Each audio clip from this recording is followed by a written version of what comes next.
So I'm sure you guys are a lot like me in that you have to write a personal statement. The worst part is actually starting. So for a lot of you guys, I'm sure that your personal statement paper, the blank sheet, kind of looks like this. Yeah, that's exactly what we're gonna avoid. So we're gonna show how my good friends over at MotivateMD will help you turn that into a legitimate personal statement to get you in.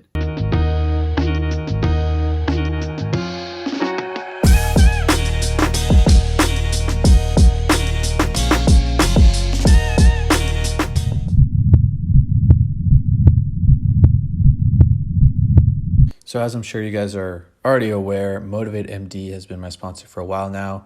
You guys can use the code MD in the making 10 to get 10% off of all the products. But the big thing is I want to show you guys here their website and what they really offer. So as you guys have already seen, the pre-med planner here, love to use that for all of my resources, but their main thing isn't just the pre-med planner.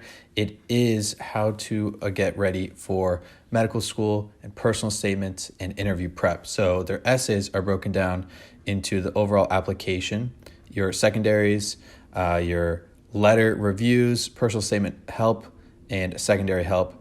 And then you can again move on and do interview packages and covering all the different types of interviews.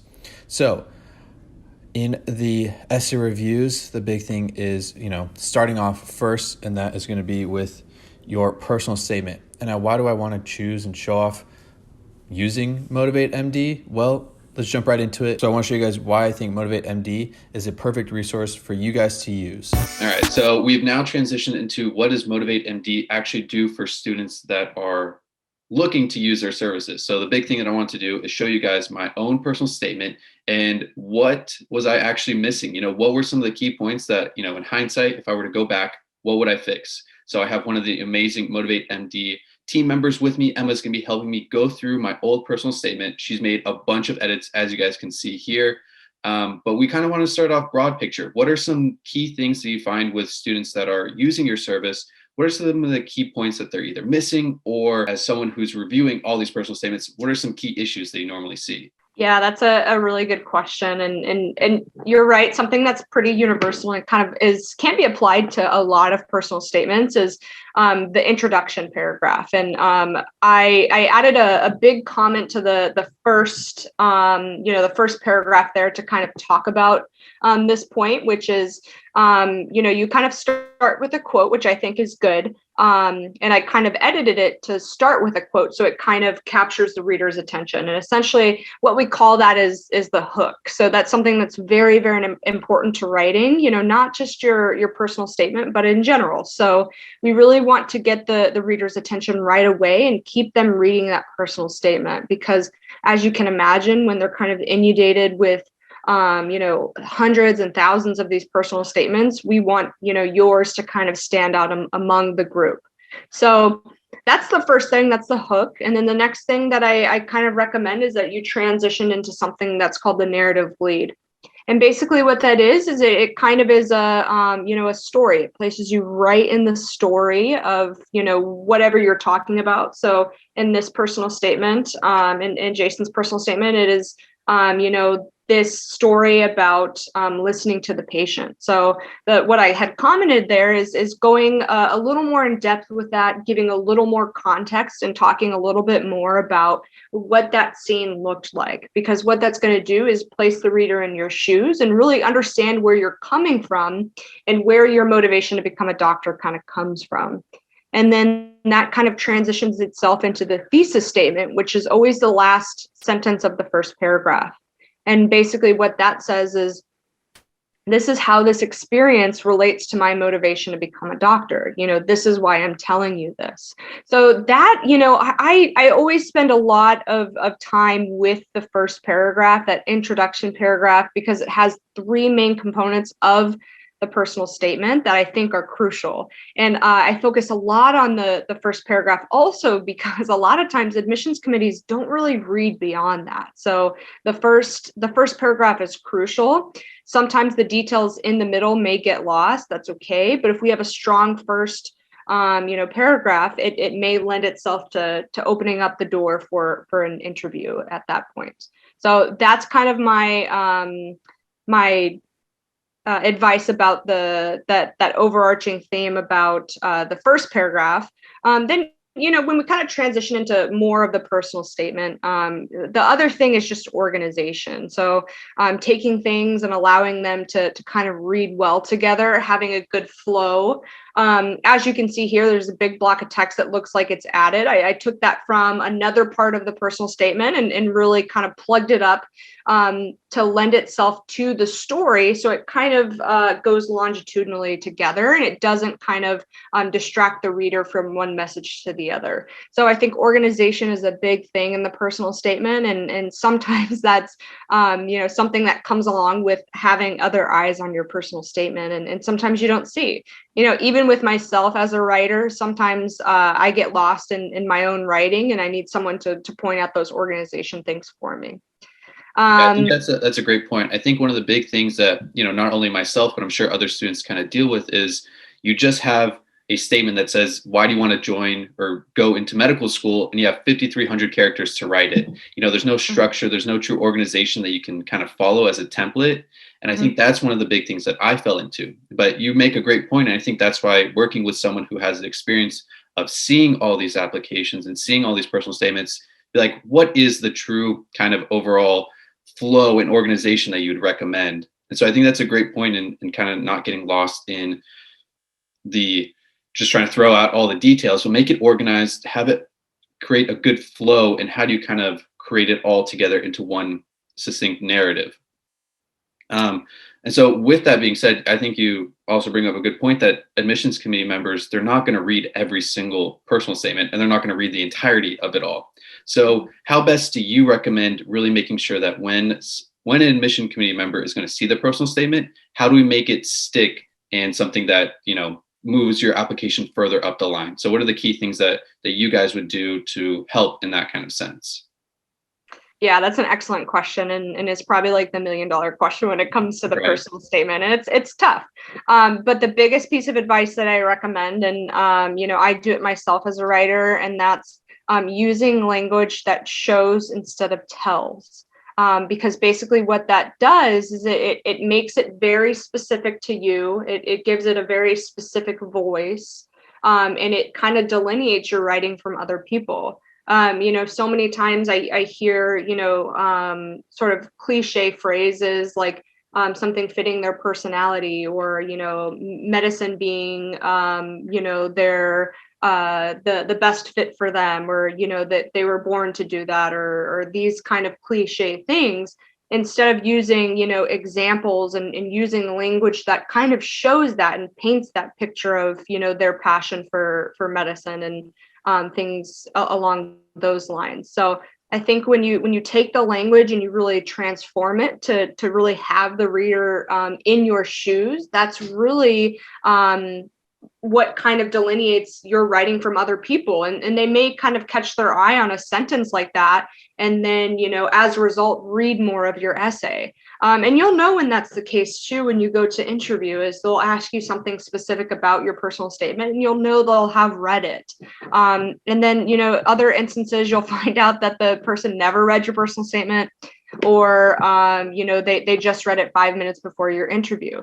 It's so different, but, really the personal statement can open that door to the interview. So we want to give, as much chance as possible to really open that door, to really show more about your candidacy for medical school. So I think the language that you use, that syntax, that structure of your writing is probably the most important thing to delineate yourself from other applicants.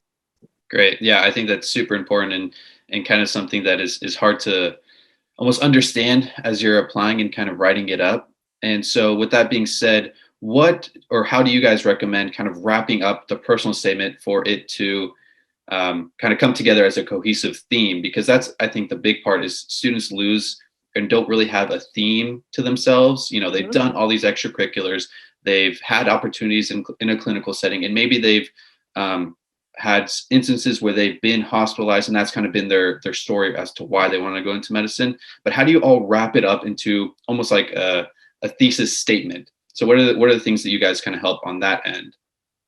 Yeah, that's a good question as well. And a lot of the time, in terms of the thesis, I often recommend that students come back to that last. And I know that sounds crazy because it should be the first or the last sentence of the first paragraph, but sometimes what's easier to do is write your whole narrative, get your experiences out there, talk about what you want to talk about, and then reread it, take a break from it, go get a cup of coffee and come back and reread it and kind of see what that overarching theme is for your writing. I think that's the easiest thing to do.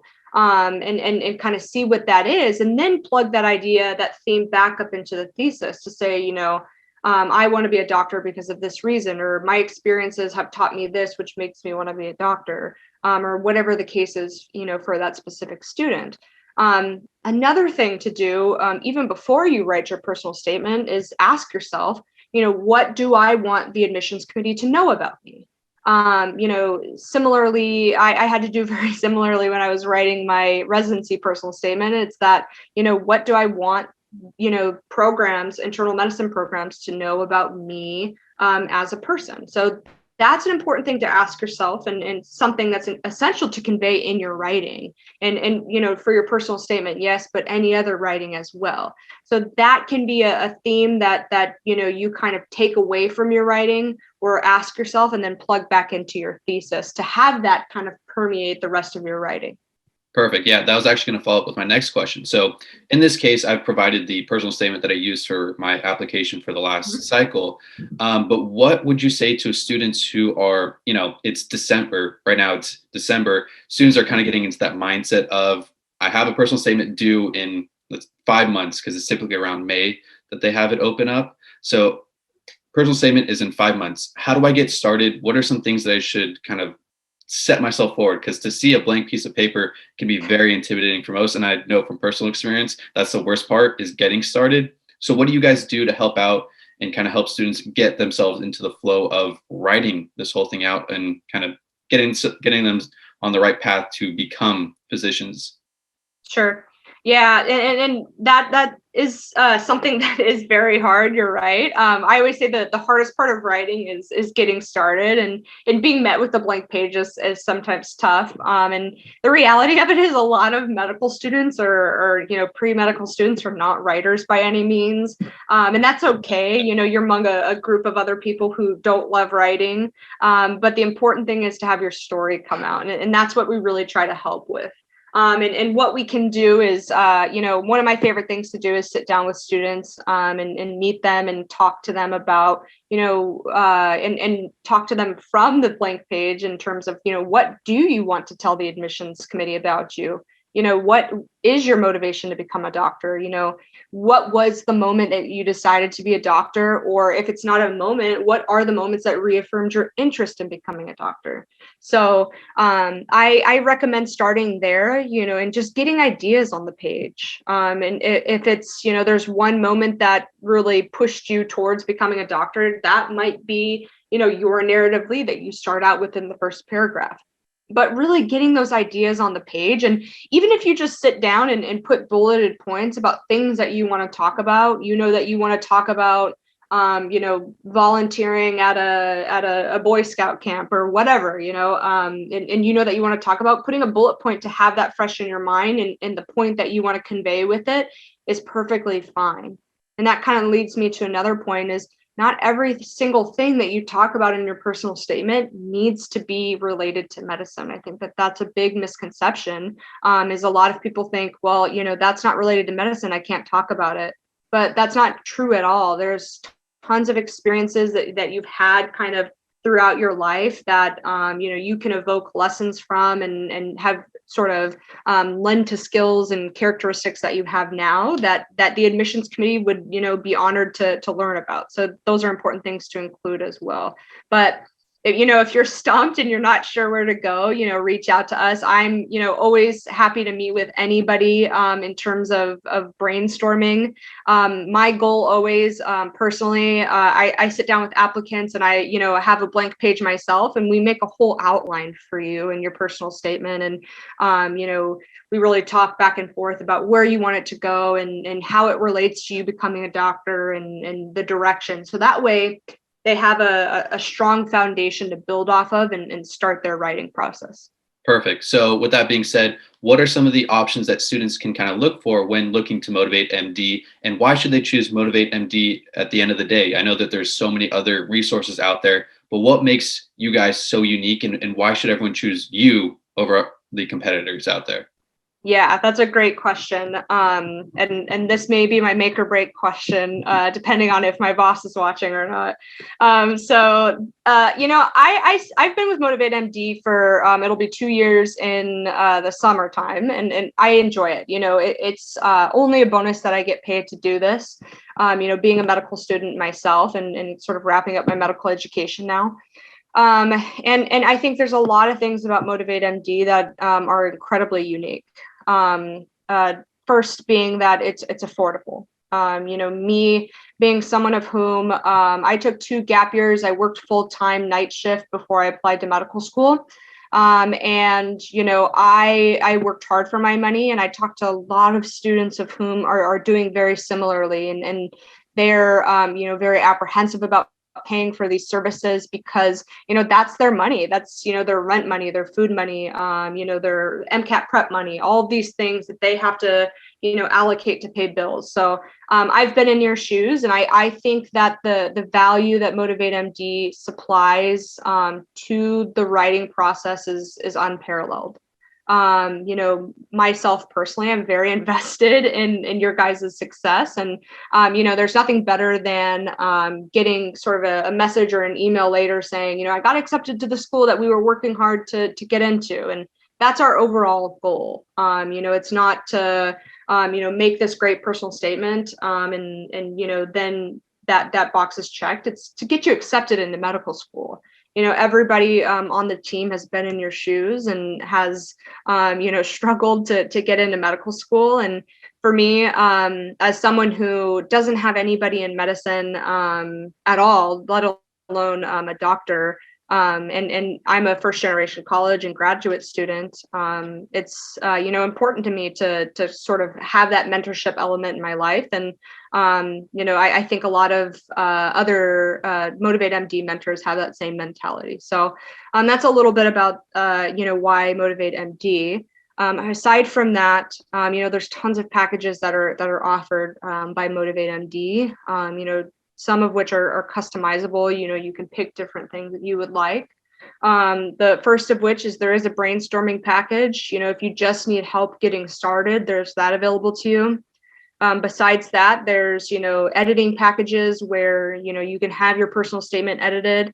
If you do in fact want a comprehensive packages, I've worked with students from their personal statement, from brainstorming to personal statement to secondary essays, to interviews, and through everything else. So I would say, there's lots that Motivate MD offers, and if anyone has questions about that, Becca's immensely approachable, a very good resource to help you along your journey. Perfect. Yeah, I just want to say that, not only was it that Motivate MD is such an amazing resource, I think it's just the community that kind of gears themselves towards it, and the people that the management and owners choose to be a part of their team. They definitely go through and pick people for a reason. It's not, oh, you had a perfect MCAT, you had a perfect GPA, and that's the reason why they chose you. They chose you because they saw that there's a uniqueness to you and something that is so easily passed down to the next generation of students, and helps all those that don't have anyone in medicine in their family get themselves into medicine. So let's see, any other last questions? If you wanted to talk about yourself, you can. Kind of like, why did you join personally, and kind of like what your path is through medicine. You can, you don't have to. We can just up to you. Yeah, sure. I certainly can. So I grew up in Albuquerque, New Mexico. I was born in Arizona, but New Mexico is essentially home. I played sports for a billion years, and grew up always kind of thinking that maybe I would want to do something with computers, or who knows. Everyone growing up playing sports wants to be a professional athlete. So I probably thought that at some point also. But when I was in high school, my dad got diagnosed with stage 4 pancreatic cancer. And I, was sort of privileged to kind of have this, fly on the wall perspective of my dad's oncologist with my parents. And before I had even met, Dr. Marshall, my parents would talk so highly about this physician. And, it was very eye-opening for me, the impact that you can have on someone's health and well-being and their journey sort of amidst such challenging times. So that was something that really pushed me in the direction of becoming a doctor myself. And still actually is something that is an important thing and kind of an anchor in my journey to become a physician. In fact, I wrote my personal statement about that physician many moons ago, 1,000 years ago, when I applied to medical school. And then actually about like a year or so ago, I turned around and found her and emailed her my personal statement and thought she might want to read it. And, just like I strive to be a mentor for, students through MotivateMD, she certainly has been a mentor to me. And, I wanted her to know that basically. I am a 4th-year medical student. I'm not sure if I said that, but I'm applying to internal medicine right now, currently interviewing and awaiting the match in March. And then who knows where I'll be after that. But in terms of starting with MotivateMD, it's something that I really have a passion for. Both mentorship and education is something that's immensely important to me. I love teaching virtual round sessions through MotivateMD and talking to students and sharing the small successes of my journeys and even my failures and my pitfalls in my journey. And my goal is if I can help somebody, even a little bit, that's, what I'm striving to do at the end of the day. So I think that answered all of your questions. Hopefully. Yeah, perfect. Yeah, I just want to know, you're not just a face behind the screen, like there's a whole person behind it. And why should we all feel kind of motivated to join MotivateMD? But yeah, I wanted to thank you again for taking the time to read through my personal statement and show that even though I thought it was perfect, ready to go, sent off to medical schools, there was so much more work to be done. MotivateMD can start from the very beginning to brainstorming to actually getting that almost near perfect personal statement. So again, thank you so much for your time, and looking forward to seeing all the big things that you have ahead. Let's keep in touch, and thank you again. Thanks. I appreciate it. Again, thank you guys so much for sticking to the end. Please be sure to like and subscribe. So leave a comment down below of what you're looking forward to in the new year. I hope you guys really enjoyed this video, this insight into why I chose to partner with MotivateMD and why I think you guys should as well. Again, the promo code is MD in the making 10 for 10% off of all products and services. I really hope you guys will be able to utilize it because, as you guys saw, I try to write my own personal statement and got family and friends to help out. But if I use them, there's so many more things that could have made it even better and made it stand out even more so. So I'll see you guys in the next one as we embark on a journey of MD in the making. Peace.